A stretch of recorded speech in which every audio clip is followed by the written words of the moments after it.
I think the president was right to take decisive action against Syria's continued use of chemical agents and chemical weapons against its own people.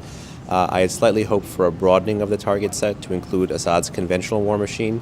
While the norm of non-chemical weapons use was upheld and both Mattis and Trump looked to deter future chemical weapons use, I think it's imperative to note that we also need to find a way to stop Assad's conventional war machine.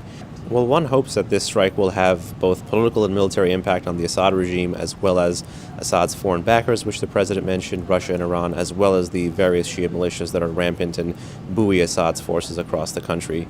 In reality, because the strike was a signal of resolve against Assad and limited to the chemical weapons production, procurement, development facilities, it's likely that there will need to be future mowing of the grass, if I have to be so frank, to deter Assad, both to deter Assad at home, as well as to deter Russia and Iran from continuing to bolster the Assad regime. In the April 2017 strike, the U.S. went after a delivery mechanism, military jets, as well as an airstrip.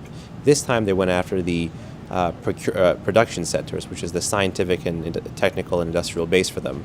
I think combining the two would have been actually a little bit more appropriate, as well as going after other chemical weapons delivery systems, such as helicopters from which barrel bombs can be dropped, as well as even artillery shells, because there has been chemical weapons use in the Syrian theater via artillery shells. I think the U.S. definitely wanted to focus on the chemical weapons issue and not get tangled into what are the political and military ramifications of Assad's partnership with Russia and Iran.